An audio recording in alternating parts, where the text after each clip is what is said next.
Hello and welcome to this training on organizational readiness and implementation. What is organizational readiness and how can it impact implementation? My name is Christian Hudson. I'm an implementation specialist based at the Improvement Academy in Yorkshire, and we're also part of the Yorkshire and Humber Applied Research Collaboration. So some things about organizational readiness. Firstly, I think it's pretty widely accepted that it's essential. So there's a general agreement that if you don't have readiness, then implementing something successfully is going to be a lot harder. When it's high, organizations and individuals are more likely to initiate change, exert greater effort, exhibit greater persistence, and display more cooperative behavior. But when readiness is low, organizations and individuals are actually more likely to view the change as undesirable and subsequently avoid or even resist planning for the effort and participating in the change process.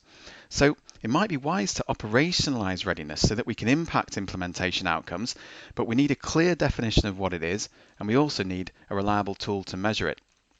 So what do we know scientifically about readiness that can help us, and what tools are out there? Now, for this training, I'm focusing really on healthcare settings, but a lot of what I say could also be applied out in the community, in schools, or in other settings where you might be trying to implement an evidence-based practice. So it's only recently that social sciences have really begun to study readiness within healthcare. An early review in 2008 looked at 106 peer-reviewed articles which aimed to see how researchers had defined and measured organizational readiness in healthcare.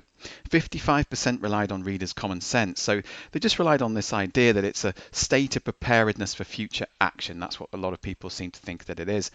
The remaining 45% did try to define it and beyond just common sense, and it was in kind of two camps, pretty much split down the middle. One camp presented readiness as a psychological construct, so it was to do with individuals' attitudes, beliefs, and intentions, and the other side presented readiness as a structural construct, so they're talking more about organizational capacity and resources. So there was two camps, and the authors found 43 instruments for measuring organizational readiness with limited evidence for their validity, so it wasn't clear how far they actually measured readiness, and they're also limited in reliability. So do they keep measuring readiness over time and across multiple settings? It was also unclear back then whether it was an individual or a collective thing or a one-off or something that's relevant throughout the change process. So where are we now? Well, there's been three recent developments. So firstly, researchers have now begun to include an affective component into their definitions of readiness. So they recognize that organizational change can generate a wide range of emotions: anger, frustration, joy, excitement, all different things. Secondly, researchers now increasingly regard readiness as a multi-level phenomenon relevant at the individual, group, and organizational level of analysis. So it can be influenced at more than one level. And some scientists advocate conceptualizing readiness as an ongoing process rather than a state. So it's not just a steady state over time. This can increase or decrease, and it can be regarded as a flow of activity situated in time rather than as a discrete event. So again, readiness is a relevant construct not only prior to change, but also throughout the change process. So there are now 76 separate readiness measures. Here's a classic example: the organizational readiness for implementing change. This is a psychometric assessment of a new measure. This is the paper they released for this, and as you can see, it's very straightforward. This is focusing more on the motivation of individuals. As you can see, there's 12 questions, and you would ask people in an organization these questions and then rate them from 1 to 5, from disagree to agree. As you can see, the first one: people who work here feel confident the organization can get people invested in implementing this change. So do they feel they've got the resources they need to implement this change? So there are, as I say, 76 separate readiness measures like this. They all vary on the number of uses, number of scales, number of items, settings, outcomes, levels. So what's the next step? Well, I think we just really need a definition that is practical. So we need to choose a definition and kind of roll with it.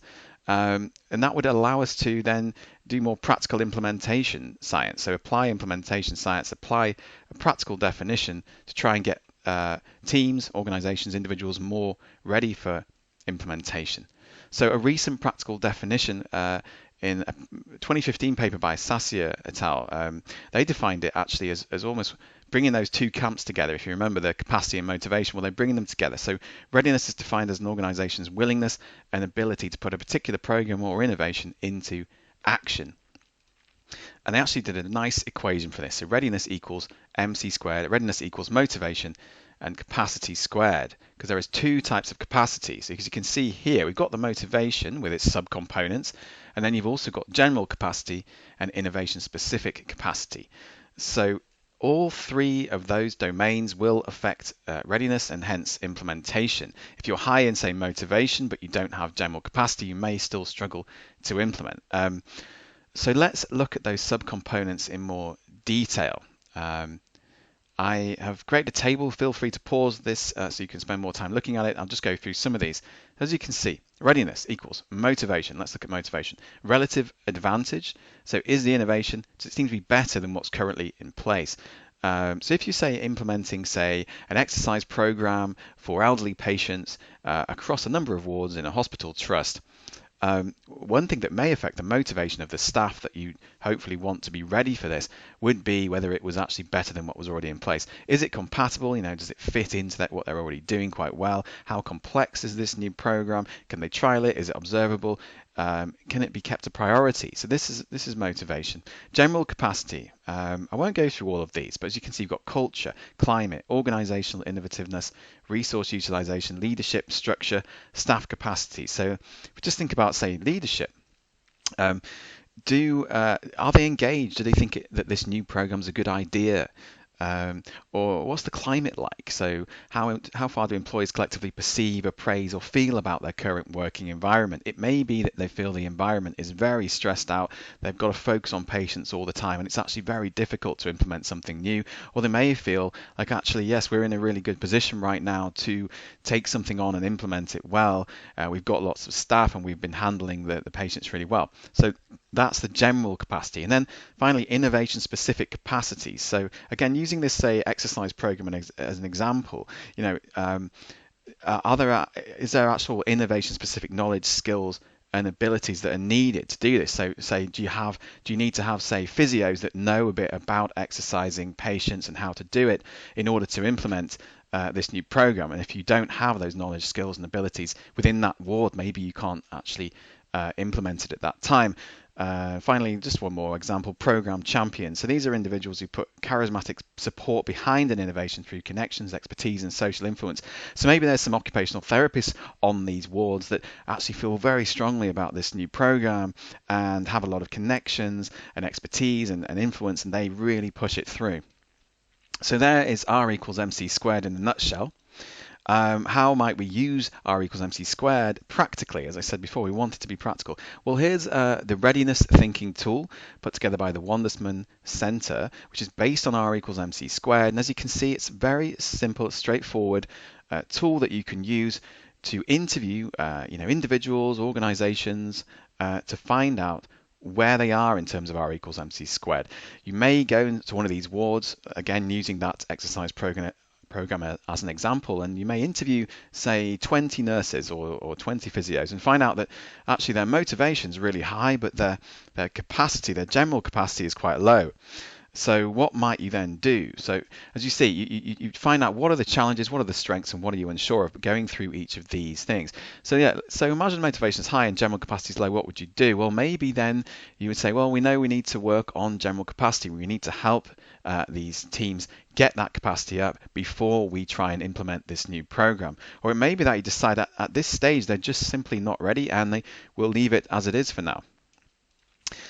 So this is just to give you a sort of visual of that process. So eventually, so you'd have your initial engagement. So you'd sort of go to this ward and engage with them, and then you'd carry out a readiness assessment, and then you'd actually feed back the results of that, prioritize what needs prioritizing. So in that case, it would be building capacity, and then go through a sort of change management of readiness, so planning and implementing and process evaluation, CQI, just to try and get it ready, and hopefully that would then lead to better implementation outcomes. So thanks for listening. That was a very quick training on readiness, but if you would like more help with readiness, if you're rolling something out or you're planning to roll something out and you want to make sure that the people that you'll be giving this new thing to are actually ready for it, then get in touch. My email is christian.hudson@yhia.nhs.uk. Check out the improvementacademy.org website, and also do look at the Yorkshire and Humber Applied Research collaboration with the address there, just to see what else we're doing. Thanks for listening, and speak to you soon.